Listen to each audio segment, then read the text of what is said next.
and I wish to warmly welcome the Secretary General, His Excellency, Mr. António Guterres, and give him the floor. Madam President, Excellencies, I welcome this opportunity to address the Security Council on my recent visit to the Russian Federation and Ukraine, where I met with President Putin and President Zelensky on the 26th and the 28th of April, respectively. As part of my regional visit, I also had discussions with President Erdogan in Ankara and President Duda in Rzeszów, Poland. Throughout my travels, I did not mince words.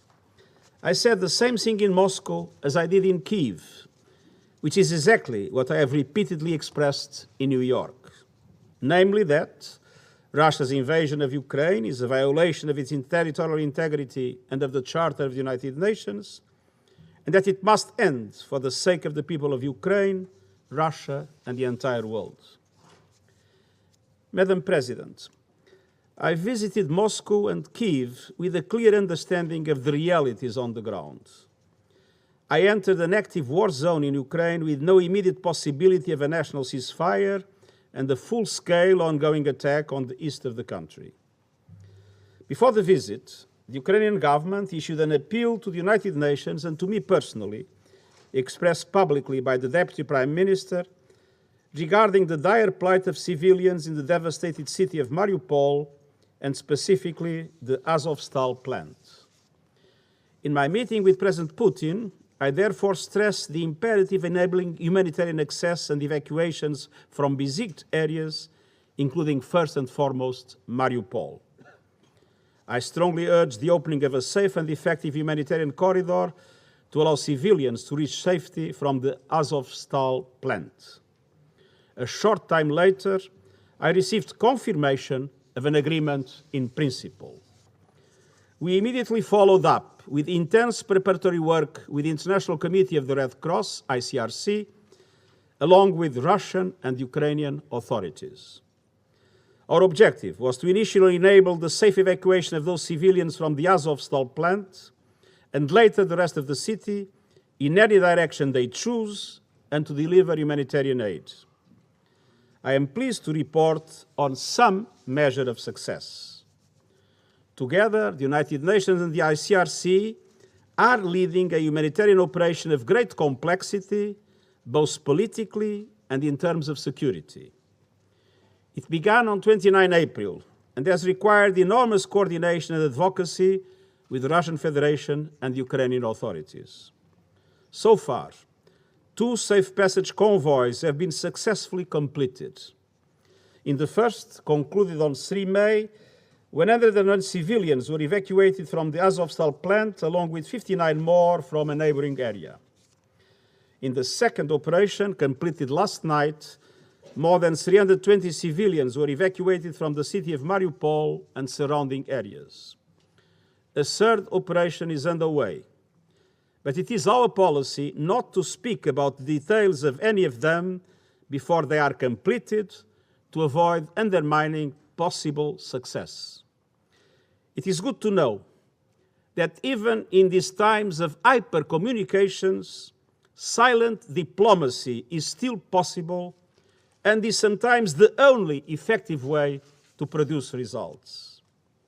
So far in total, nearly 500 civilians found long-awaited relief after living under relentless shelling and scarce availability of water, food, and sanitation. The evacuees have shared moving tales with UN staff.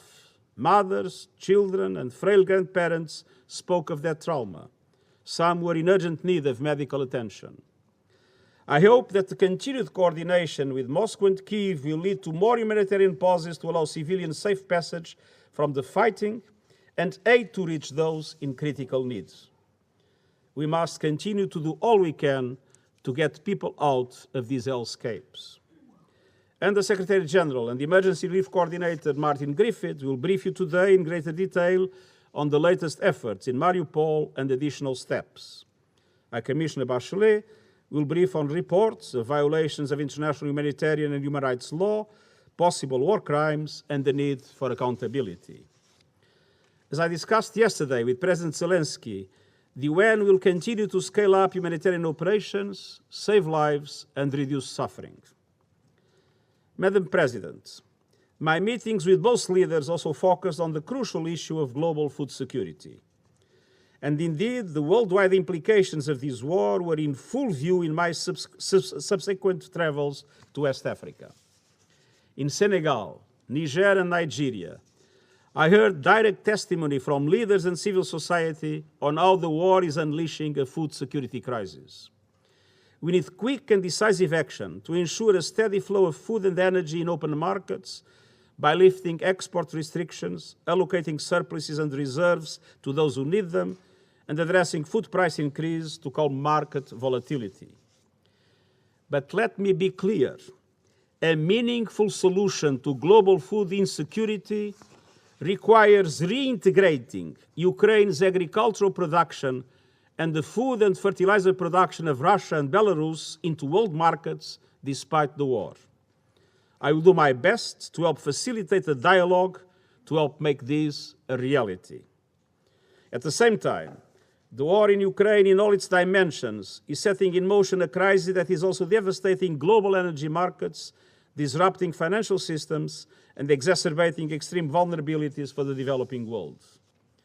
That is precisely why I established the Global Crisis Response Group on Food, Energy and Finance to mobilize UN agencies, multilateral development banks, and other international institutions to help countries face these challenges. We were particularly engaged in making proposals at the spring meetings of the IMF and the World Bank. Madam President, Excellencies, the war on Ukraine is senseless in scope, ruthless in its dimensions, and limitless in its potential for global harm. The cycle of death, destruction, dislocation, and disruption must stop. It is high time to unite and end this war, and I thank you. I thank the Secretary General for his briefing.